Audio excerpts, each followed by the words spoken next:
친하지도 않으면서 친했어요. 뭐래? 너 얘 어디 사는지도 모르잖아. 알아요. 어디 사는데? 아산 나연이 부자였냐? 아산가 니네 집이요? 어디나? 아, 네. 동갑시다. 내가 좋다고 하고 내가 좋다 하고 남 세우치다. 남이 나빠서가 아니라 달라서야. 남 싫은 일. 그럼 요거는 좋은 일과 싫은 일이 뭐 돼 있는 거예요? 대조되어 있는 거겠지? 이거 동그라미 으로 표시한 거야. 내가 좋다고 하고 남 싫은 일 형광펜 있으면 쳐라. 하지 말며. 내가 좋다고 남 싫은 일 하지 말며. 거기가 형광펜이 쳐져 있어야 돼요. 그런 일 하지 말라고 지금 뭘 주고 있는 거냐? 금지의 의미를 담은 거지. 금지. 그치? 이런 얘기야. 잘 봐봐. 다 썼지 표시. 좋아. 나. 얘는 싫어. 그런 거 하지 말라고. 그래? 좋아? 몰랐는데 나 형준이 그거 좋아하지 몰랐는데. 많이 해줄게. 그런 일 하지 마. 그럼 여기 이거 시조인 거 알겠냐? 이런 게 시조야. 그치 대원아? 3장으로 돼 있으니까 네. 여기서 초장은 뭐에 대해서 얘기하는 걸까? 초장에서는 우리한테 원지 다른 사람을 대할 때의 도리에 대해서 말해준 거예요. 다른 사람을 대할 때 내가 좋다고 남이 싫어하는 일 하지 말라고.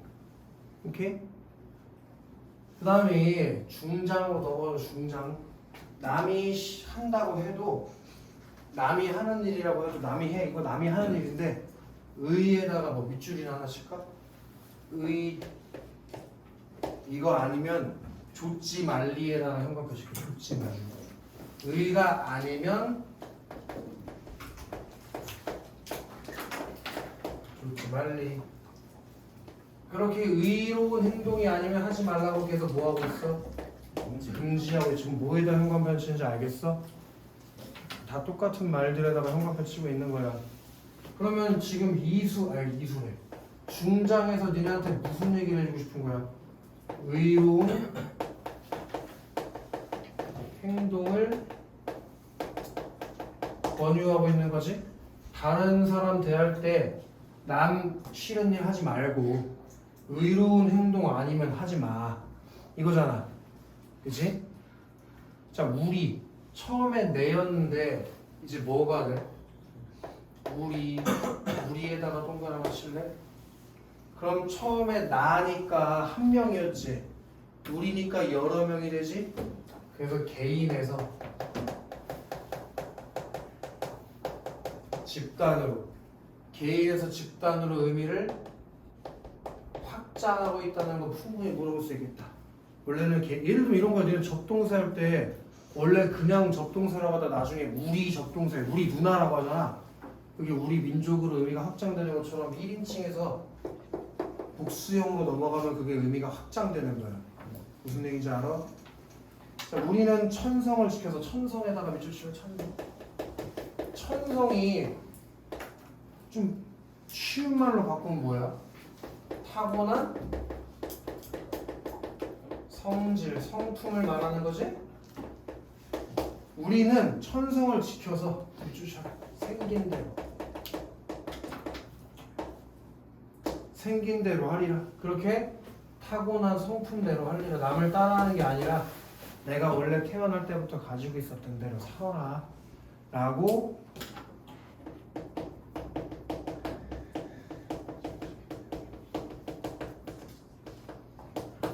그렇게 본성을 쫓아서 천성을 쫓아서 살아라. 본성을 따라 살 것을 권유하는 메시지를 담은 노래다. 그럼 잘 생각해보면 초장, 중장, 종장 모두 다 우리에게 뭐 하고 있는 거니? 그리고 그런 걸 우리가 좀 더 쉽다? 시험 문제 출제할 만한 얘기를 하면 교훈을 주고 있는 거지, 시조를 통해서. 이해되나? 근데 그 교훈의 메시지가 줄마다 다르잖아. 이런 걸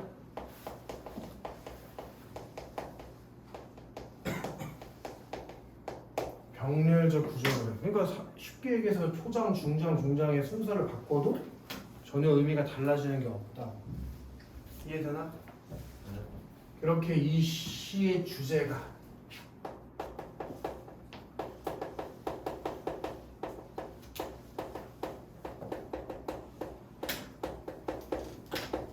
바람직한 삶의 태도에 대해서 교훈을 주는 내용을 담고 있고, 오케이? 특징이 바람직한 삶의 태도에 대한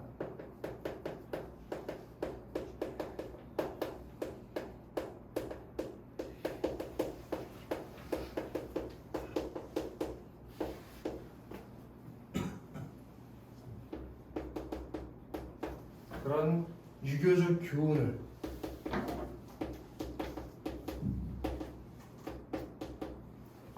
병렬적으로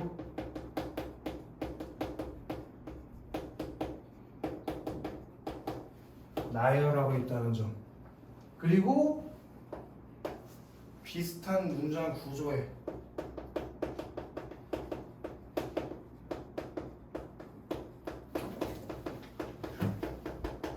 반복이 나타난다는 점. 여기까지만 이해해 주면 된다. 쉽지? 그 다음에 이게 나시가 좀 어려워. 다시는 그냥 할만한데 나시가 조금 어려워. 나는 희망을 거절한다.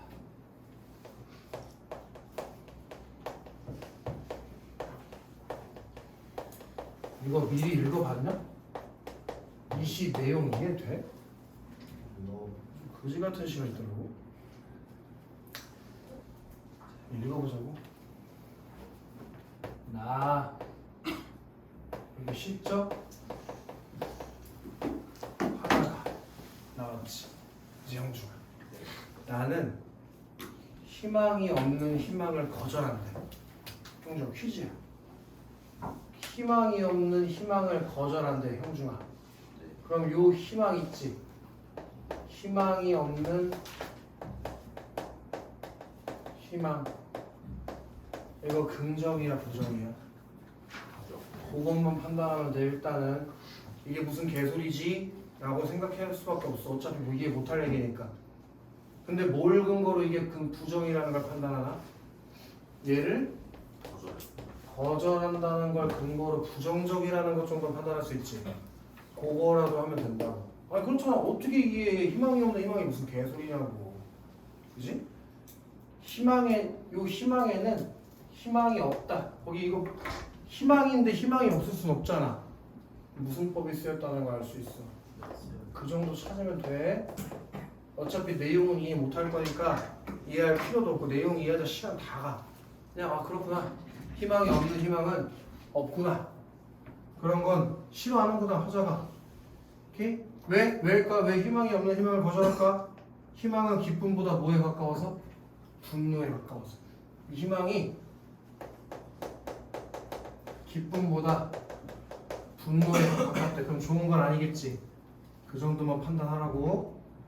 나는 절망을 통하여 희망을 가졌을 뿐. 아, 내가 절망을 통해서 희망을 가졌구나. 그건 아마 이런 얘기일걸? 내가 절망을 극복하는 과정, 어려운 과정에서 내가 뭘 가져? 희망을 보아야지 절망을 극복할 수 있잖아. 그래서 절망을 통하여 희망을 가졌을 뿐이다. 아, 그럼 절망이 없는 희망은 희망이 아니겠네?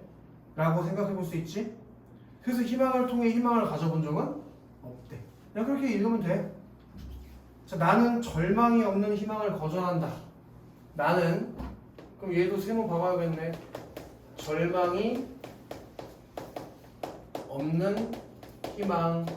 그건 거절할 거니까. 그럼 이렇게 들어가야 돼. 이게 돼야 돼. 눈에 1년 1행하고 2년 2행하고 문장 구조가 어떤지 봐봐.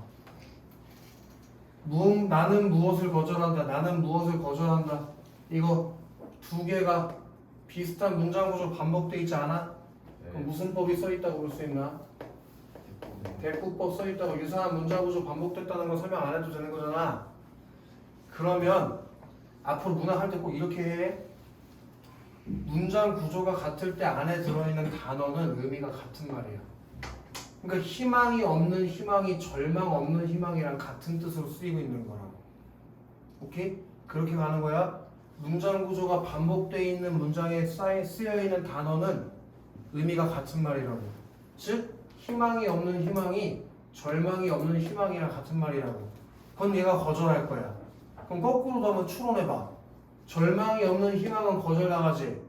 그럼 절망이 있는 희망은 수용할 거 아니냐고. 그럼 얘가 긍정하는 희망이라는 건 어떤 희망인 거야? 절망이 있는 희망을 긍정하는 거라고.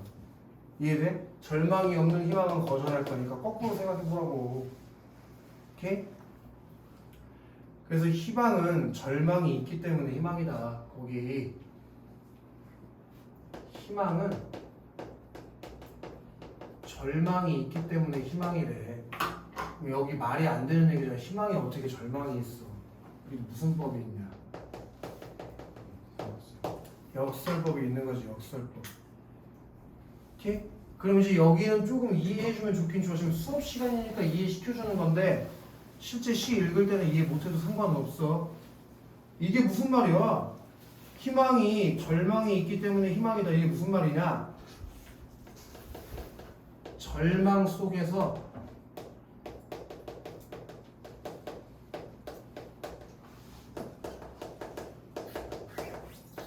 희망을 바라보게 된다라는 이 의미를 역설법을 통해서 강조해주고 있는 거예요. 이해할 수 있으면 좋고 이해 안 되면 어쩔 수 없고 문제 푸는데 크게 지장은 없어. 선택지에서 우리가 힌트를 받으면 되거든. 절망 속에서 희망을 바라보게 된다. 우리가 아주 어려운 상황에서 희망이 없으면 좌절하고 쓰러지게 되잖아. 근데 아주 어려운 상황에서도 난 잘할 수 있어, 난 이겨낼 수 있어, 그런 생각을 갖게 된다는 거지. 그런 절망 속에 있는 희망이 나는 좋다 이거야. 그런 게 없는 희망은 싫고 이건 거절하고. 오케이? 그러니까 어려움을 이겨낼 수 있는 힘, 그런 희망, 난 그게 좋다. 그렇게 얘기하고 있는 거야. 이해되지? 자, 희망만 있는 희망은 희망이 없다. 반복법이 계속 엄청 나오고 있다는 걸 이해해줘야 돼. 그래서 희망은 희망의 손을 먼저 잡는 것보다 절망의 손을 먼저 잡는 것이 중요하다. 그게 이런 구절이라고. 이런 구절. 시련 속에서 피어난 희망, 그게 더 가치가 있다는 구절이에요. 뭐 쓸까 그냥? 기억 옆에다가. 시련 속에서 피어난 희망이 더 가치가 있어. 기억 옆에다가 쓰면 되는 거지. 시련 속에서 피어난 희망이 더 가치가 있어.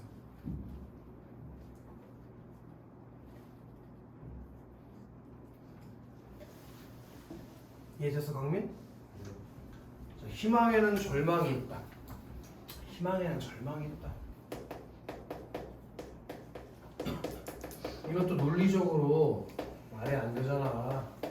당연히 여기도 무슨 법이 쓰였겠냐. 희망에 절망이 어딨냐. 역설법이 쓰였겠지. 희망에 절망 없잖아. 그치? 그런 게 있을 리가 없잖아. 나는 희망의 절망을 먼저 원한다. 나는 희망의 절망을 먼저 원한다. 거기서 하자의 소망과 기원의 태도가 드러난 거지. 뭐에 대한 소망과 기원이 드러난 거니? 시련의 과정에서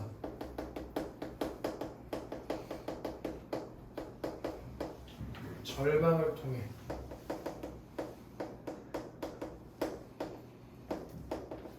강해지기를 기원하는 태도. 그렇게 절망의 과정에서 희망을 찾아내서 강해지기를 원한다고. 희망의 절망을 먼저 원한다고. 절망이 있어야 그 절망 속에 있는 희망을 얻을 수 있다고 얘가 생각하고 있으니까. 그래서 희망의 절망이 절망이 될 때보다 희망의 절망이 희망이 될 때, 거기 비슷한 문장 구조 반복되는 거 알겠지? 그때 당신의 또 하시고 당신을 사랑한다고 했으니까 그럼 당신은 어떤 사람이냐? 시련 속에서도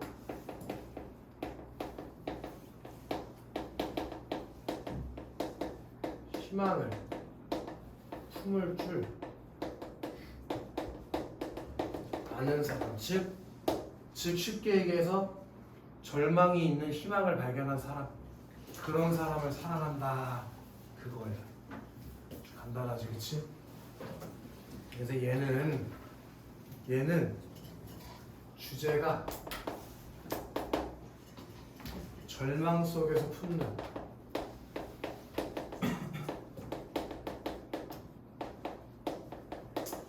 희망의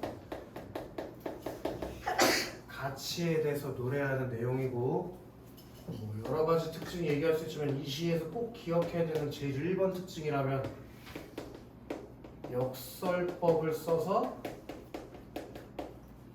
주제를 강조한다는 점, 그리고 비슷한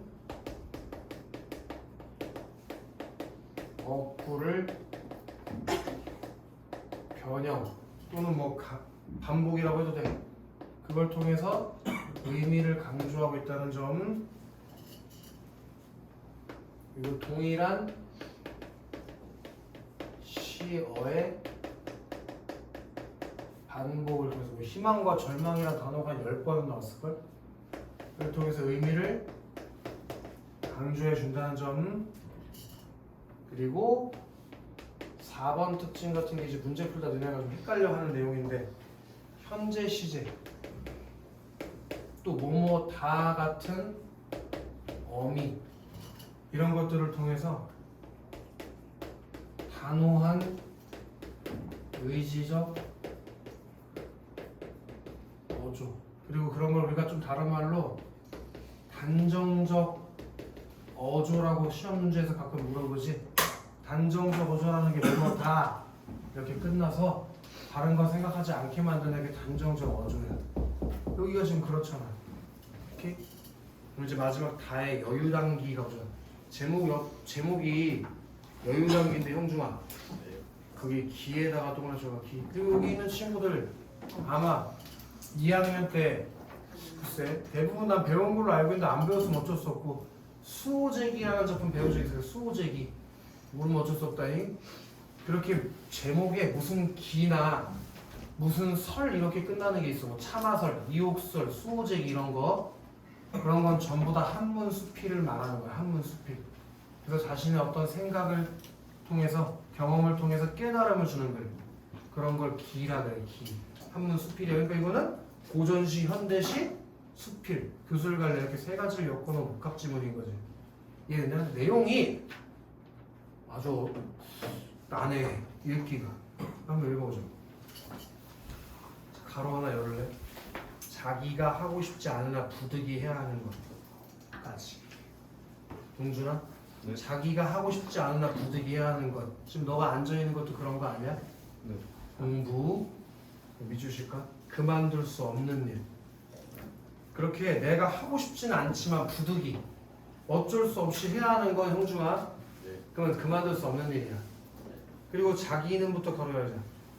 자기는 하고 싶으나 남이 알지 못하게 하기 위해 하지 않는 것 걸어보자. 자기는 하고 싶은데 남이 알지 못하게, 내가 하는 걸 알지 못하게 하려고 하지 않는 것 있지? 그건 미추시자. 그만둘 수 있는 일. 이렇게 그만둘 수 있는 일이랑 그만둘 수 없는 일을 나눴어. 대조했어. 자, 그만둘 수 없는 일, 그게 어떤 일이라고? 하고 싶지 않은데 부득이 해야 되는 거라고 방금 읽었어. 그렇게 같이 읽어야 돼, 내용을. 그런 일은 항상 그 일을 하고는 있지만 그만둘 수가 없으니까. 미추시자. 자기가 하고 싶지 않기 때문에 때로는 그만둔다. 그만둘 수 없는 일이지만 하고 싶지 않기 때문에 그만두기도 한다. 니네도 그렇잖아. 공부 그만두면 안 되는 거 알잖아. 근데 하기 싫어서 그만둘 수도 있잖아. 본인 얘기라서 놀랐어? 하고 싶은 일은 언제나 할 수 있으나 남이 알지 못하게 하려고 하기 때문에 때로는 그만둔다. 그렇게 하고 싶은 일은 언제나 할 수 있는데 남이 알지 못하게 하려고 하기 때문에 그것도 때로는 그만두고, 다 그만두네. 그러면 진실로 이와 같다면 천하에 도무지 일이 없을 것이다. 나의 병, 내 병은 내가 잘 알아. 그럼 나는부터 가라앉을 거거든. 나는 용감하지만 내 병은 내가 잘 안다고 지금 얘기했으니 나는 용감하지만 지모가 없고 착한 것을 좋아하지만 가릴 줄 모르며 마음 내키는 대로 즉시 행하여 의심할 줄 모르고 두려워할 줄 모른다. 그만둘 수도 있는 일이지만 마음에 기쁘게 느껴지면 그만두지 못하고 하고 싶지 않은 일이지만 마음이 꺼림칙하여 불쾌하게 되면 그만둘 수 없다. 그래서 밑줄 하실까? 어려서부터 세속 밖으로 멋대로 돌아다니면서 의심이 없어. 하나 더 칠게.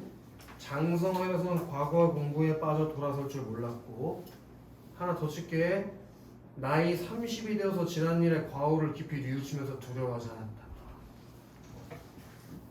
이 때문에 거기 밑줄 칠까요? 또 칠까요? 선은 끝없이 좋아하였으나 비방은 홀로 많이 받고 있다. 착한 걸 끝없이 좋아하게 했는데 누가 나를 비방을 많이 했대. 아, 영탄법이지? 영탄법, 표현법까지 묶어서 물어볼 수 있어. 이것도 문학이니까 표현법 나와. 영탄법. 이것이 또한 운명이란 말인가? 이것은 나의 본성 때문이 내가 또 어찌 감히 운명을 말하겠는가까지 가로 닫아주죠. 지금까지 가로 열고 닫은 게 나의 약점을 얘기한 거야. 얘가 맨 처음에 나의 병은 내가 잘 안다로 시작했잖아. 그 나의 병이 가로 열고 닫은 부분이라고. 그래서 여기 잘 봐야 돼. 얘가 선은 끝없이 좋아했는데 비방은 많이 받았다고 했지. 처음에는 뭐라고 했지? 아, 이것도 운명인가? 근데 뭐라고 했지? 이것은 나의 본성이니 내가 어찌 운명을 말하겠는가? 그럼 이건 내 운명이 아니란 얘기지. 서리법이겠네. 내 운명이 아니라 나의 뭐라고? 본성이라고. 뭐가 내 본성인데, 형준아? 선을 끝없이 좋아요. 그래, 그게 내 본성이라고. 그건 내 운명이 아니라 내 본성이라고. 편지를 남에게 보내요. 경례의 이동은 밑에 써 있어. 경례의 이동은 그 뭐 어디 간다는 얘기가 아니야. 태연아, 거기 경례의 이동이 무슨 뜻이래? 경리이동이요? 경전이나 예법 했을 때 갖고 가는. 그런 걸 논하고자 하다가 같고 다르니까 다르면 논할 수 있잖아. 이윽고 생각하니 그렇게 하지 않더라도 해로울 것이 없었다면 안 한다는 얘기지. 하지 않더라도 해로울 것이 없는 것은 부득이한 것이 아니므로 부득이한 것이 아닌 것은 또 그만둔다. 남을 논박하는 소를 봉해 올려서 조신의 시비를 신하들이 낸 의견의 옳고 그름을 말하고자 하다 이윽고 생각하니 이것은 남이 알지 못하게 하라는 것이었다. 남이 알지 못하게 하라는 것은 마음에 크게 두려움이 있어서이므로 마음에 크게 두려움이 있는 것은 또 그만둔다. 그럼 지금 그만둬야 되는 것들을 계속 뭐하냐? 나열하고 있지. 여기 무슨 법이 쓰여있다는 걸 알 수 있어. 열거법이 쓰여있다는 걸 알 수 있고 앞 내용이 뒷 내용으로 이어지는 걸 확인했을 때 연세법도 확인할 수 있다. 열거법, 연세. 쌤 A 안 해요? B 안 해요? A 안 했나? 일단 B부터 그냥 읽어볼게. B부터 읽었으니까 상관없어. 진기한 옛 기물을 널리 모으려고 하였지만 이것 또한 그만둔다. 또 계속 그만두는 얘기하는 거지? 관직에 있으면서 공금을 농간하여 그 남은 것을 훔치겠는가? 서리법이지. 이것 또한 그만둔다. 모든 마음이 일어나고 뜻에서 싹트는 것이 매우 부득이한 것이 아니면 그만두며 매우 부득이한 것일지라도 남이 알지 못하게 하는 것을 그만둔다. 진실로 이렇게 된다면 천하에 무슨 일이 있겠는가? 서리법이겠지? 이렇게만 한다면 천하에 아무 일도 없을 거야. 왜? 다 그만두니까. A로 다시 올라갈게. 노자의 말을 보는데 밑에 써야 된다. 노자 같은 사람들을 맹자, 공자, 노자 이런 사람들 다 뭐라고 해 묶어서? 성인. 오, 성인, 성현. 그럼 성현의 말을 인용하면 설득력이 높아지는 효과가 있겠지? 시험에 많이 물어봐.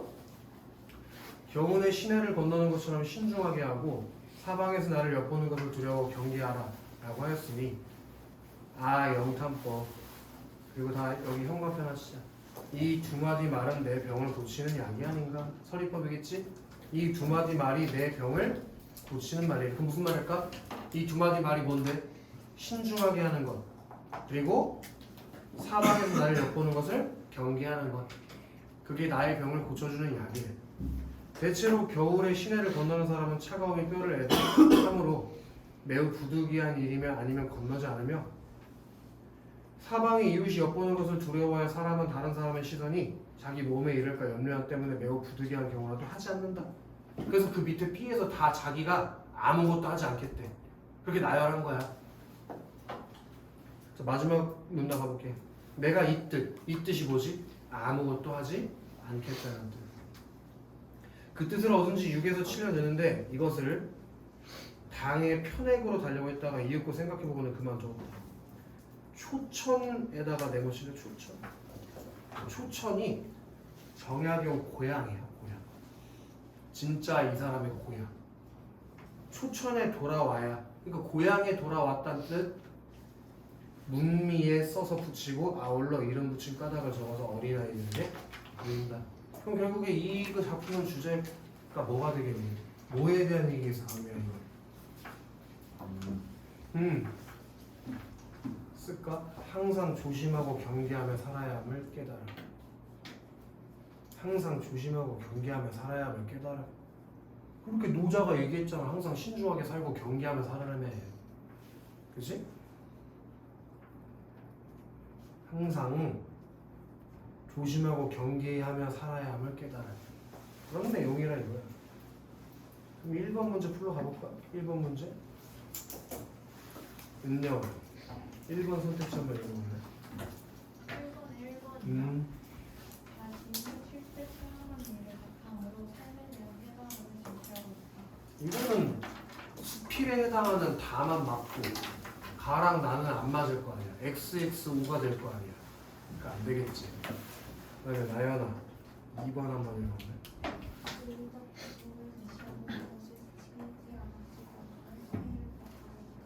그 윤리적 덕목을 지키라는 얘기가 가 정도에는 나왔고, 그지? 그리고 나도 뭐 희망 절망 얘기 나왔고, 근데 다의 윤리적 덕목 지켜야 되는 윤리적 덕목을 얘기하지 않았기 때문에 다가 이미 틀려버렸지. 그리고 가 나도 형중아, 네. 가의 윤리적 덕목을 지키자는 얘기 나왔지만 그걸 지키지 않았을 때 폐해는 나왔냐? 아니요. 그러니까 안 된다고. 어차피 뭐 가나다 다 안 되는 거야. 지켜야 되는 윤리적 덕목은 가나에 있다고 볼 수 있지만 그걸 지키지 않았을 때 일어날 일에 대해서는 얘기하지 않았으니까. 이해돼? 그 다음에 3번 문제 읽어볼래?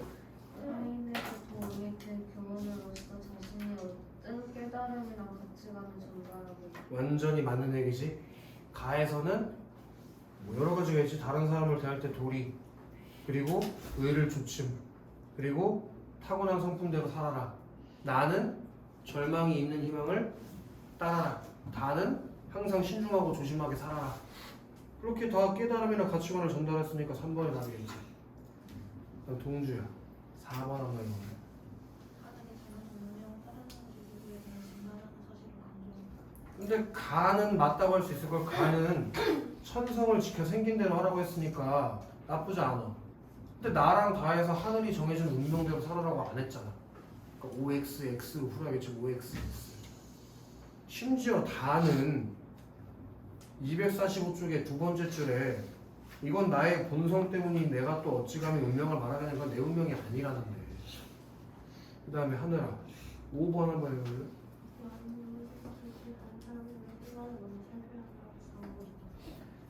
다른 사람의 생각을 해야 된다는 게 나시에 나오냐는 거지. 주변 사람들의 판단을 신경 써야 되나? 그런 얘기 아예 언급한 적이 없지. 그래서 답이 3번으로 가야 된다.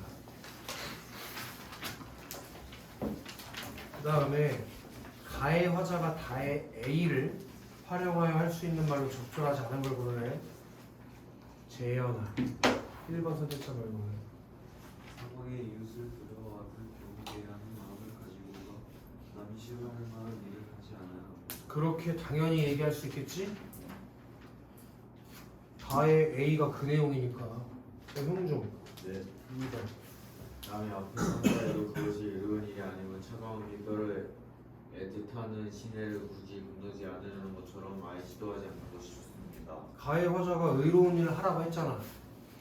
확실히 맞는 얘기겠지. 대원아 남을 좋다 행동하려 할 때 내가 부득이한 일이라 생각되어도 그것이 의에 어긋나지 않는지 따져보아야 합니다. 완전히 맞는 얘기지? 윤서 4번 한번 읽어볼래? 매우 부득이한 경우가 아니라면 행동이 맞지 않더라도 내가 평소 남에게 좋은 일을 적극적으로 실행해야 합니다. 그런 얘기는 할 수가 없지. 이번에 저기 뭐야 가시에서 내가 좋고 남에게 좋은 일을 적극적으로 실행해야 된다는 얘기를 한 적이 없어. 의가 아니면 좋지 말라고 했지. 일단 가시에서 내가 좋고 남에게도 좋은 일을 적극적으로 하라는 얘기도 없고. 아이고 4번은 맞을 만한 얘기 하나도 없네.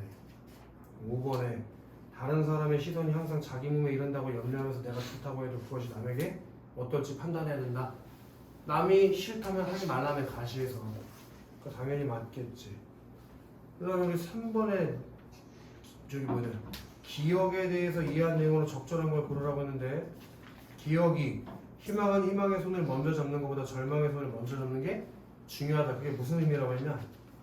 시련 속에서 피어난 희망이 더 가치 있는 희망이다라고 얘기했었지. 절망 속에서 찾아낸 희망이 더 가치 있는 거. 이건 그냥 답만 찾아가면 되겠네. 적절한 거니까. 이게 3번에 있는 것 같다. 절망을 겪지 않은 사람은 간절함이 부족하기 때문에 절망을 충분히 겪은 후에 생겨난 간절한 희망이 진정한 희망이다. 오케이? 그 다음에 4번에 비에 대한 설명으로 적절하지 않은 걸 고르라고 했는데 스스로 떠올린 질문에 스스로 답하는 형식을 가로하고 닫아볼래? 스스로 떠올린 질문에 스스로 답하는 형식. 그거 우리 4글자로 묶을 수 있을걸? 자문자다. 우리가 자문자다 하고 있나 확인해보면 되지 않나? 자문자다 하는 내용 있나 없나 확인해봐. 있어요. 어디 있어?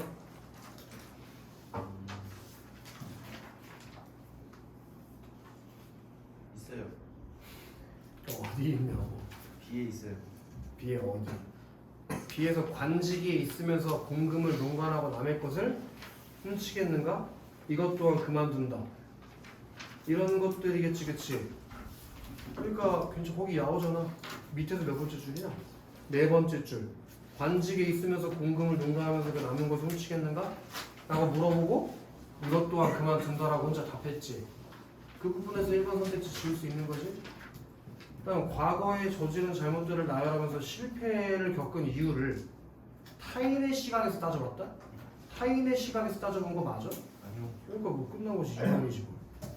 그다음에 대현아, 하려고 마음먹은 것을 멈추고 그만두면 좋겠다고 생각되는 사례를 제시했다. 완벽한 설명이지. 열거법을 통해서 얘기했으니까. 네.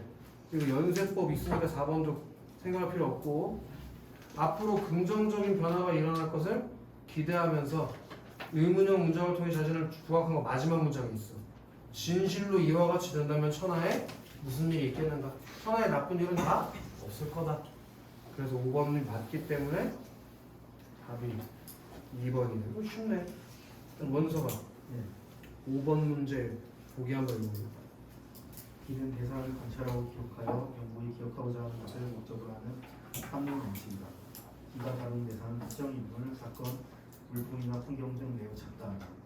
기의 문체적 특징을 다른 학문 양식과 비교하여 다음과 같이 말하기도 한다. 감상을 주 적는 부와 비슷하면서 화려하지 않고 사물의 이치를 밝히는 논과 비슷하면서 단정을 짓지 않는다. 사건의 자치와 관련한 요지를 드러내는 서와 비슷하면서 처음이나 끝부분만 가볍게 다루지 않고 사적을 기억하기 위해 새기는 비와 비슷하면서 칭송하지 않는다. 이를 통해 우리는 기라는 양식에 나타나는 기승의 서술 태도와 집필의 목적을 짐작할 수 있다. 다는 저항으로 지은 기 하나로 추천을 들어와 살게 된 글쓴이가 자신이 먹는 지의 이름과 관련하여 깨달음을 기록한 것이다. 그렇게 해서 적절하고 보는 게 답만 보자고 2번인데, 초천 고향에 돌아서 살게 된 집에 여유당이라는 이름을 붙인 까닭을 밝히면서 왜 그런 이름을 붙이려고 하는지 기록하여 잊지 않고 기억하라고 하는 글이겠군. 맨 마지막에 나오잖아. 맨 마지막. 내가 이 뜻을 얻은 지 6, 7년 됐는데 이것을 당에 편하게 달려고 했다. 이윽고 생각해보고 그만뒀다. 초천에 돌아와서야 문미에 문 앞에 써서 붙이고, 아울러 이름 붙인 까닭을 적어서 왜 이렇게 이름을 붙였는지 적어서 어린아이들에게 보여서 교훈을 주겠다니까. 그리고 보기에 마지막 문장에 뭐라고 써있냐? 정약용이 지은 기회 하나로 초천에 돌아와 살게 된 글쓴이가 자신이 머무는 집에 이름과 관련하여 깨달음을 적었다. 그러니까 2번으로 가야지. 그 다음에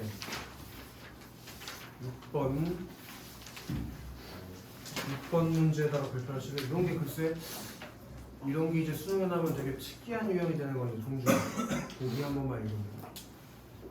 언어의 뜻이 서로 정반대되는 관계를 단일화하거나 이때 한 이상의 말 사이에 서로 공통되는 의미 요소가 있으면서 동시에 서로 다른 한 개의 의미 요소가 있어야 한다. 거기서 끊어볼게. 이런 걸 반의어라고 하는데, 반의어, 반의관계, 서로 반대되는 말이라고. 예를 들면 남자의 반대말하고 형중은 뭐야? 여자. 이런 게 반의관계인데 형중아, 네. 얘가 뭐라고 했냐면 서로 공통되는 요소가 있으면서 동시에 서로 다른 한 개의 의미 요소가 있어야 된다고 했지? 반의관계가 맞으려면 형중아, 네. 딱 한 가지 요소만 다르고 나머지는 다 공통돼 있어야 돼. 무슨 말이냐면 형중아, 남자의 반대말로 할머니를 말할 수 있냐? 남자의 반대말로 할머니라고 말할 수 있어? 안 되죠. 왜 안 돼? 남자랑 할머니는 성별도 다르고 나이도 다르니까 여러 가지 요소가 다르잖아. 딱 한 가지 요소만 달라야 반이어라고. 이해돼? 계속. 반의관계 중 한 이형의 반에서 중간항이 없이 상호부타적 관계에 있는 반의관계를 상보 반의관계라고 하며 이러한 관계에 있을 때는 동시운동이나 동시부정이 불가능하다. 끊어볼게. 좋은 얘기 많이 했네. 이런 걸 상보반이어라고 이렇게 써놔. 문법하면 쉽게 알 텐데 상보반이어. 이게 뭐냐면 중간은 없는 반의관계에 있는 단어들을 상보반이어. 이런 거. 합격의 반대말이 뭐지? 불합격. 그거 중간이 있냐? 뭐 예비 이딴 소리 짓거리면 혀 다 뽑을겨. 어차피 예비도 언젠가 합격하거나 불합격하거나 하는 거 아니야? 중간이라는 건 없잖아. 그치? 남자의 반대말 여자 이거 중간 자웅동체 이런 거 말하면 죽어. 이렇게 웃는 게 이상한 생각하고 있는데 그렇게 중간은 없는 반의관계에 있는 말을 상보반의어라고 한다고. 아시겠어? 중간 없는 거. 이때 동시긍정이나 동시부정이 불가능한 반의어 쌍을 묶어서 함께 사용하면 역설이 발생한다는 걸 지금 기억해놔. 그런 걸 모순형용이라고 한다는 것까지 별붙여놔. 모순형용. 내가 대표적인 예시 하나 들어줄게. 니네가 배웠던 작품으로 우리의 모란이 피기까지는 마지막 행에 찬란한 슬픔의 봄을 이라는 구절 나오지. 그럼 찬란한 건 긍정이고 슬픈 건 부정인데 그게 동시 긍정이 가능해? 불가능하잖아. 그런 게 모순형용이라고. 또는 외로운 황홀한 심사. 외로운 건 부정이고 황홀한 건 긍정인데 그게 동시에 긍정될 수 없잖아. 그런 게 모순형용이라고. 이해되나? 적절하지 않은 걸 고르라는데 이것도 답만 찾아가 볼게. 5번인데 다의 글쓴이는 그만둘 수 있는 일과 그만둘 수 없는 일을 구분한 것까지 좋은데 그만둘 수 있는 일과 그만둘 수 없는 일을 동시부정이 불가능한 상보관의 관계로 설명하지 않았어. 그만둘 수 없는 일도 하고 싶지 않으면 그만둘 수 있다고 했고 그만둘 수 있는 일은 그냥 그만두면 된다고 했고 그러면 불가능하다고 얘기한 게 아니잖아. 그럼 상보관의 관계도 아니겠지. 둘 다 그만두는 게 가능하니까 역설이 아니잖아 이거는. 공부해야지만 그만둘 수 있잖아. 노는 거 그만둘 수 있잖아. 다 그만둘 수 있는 일이잖아. 하고 싶은 일이잖아. 그러니까 이거는 반의관계라고 얘기할 수 없다. 오케이? 여기까지 하고 좀 5분 정도 쉬어. 네.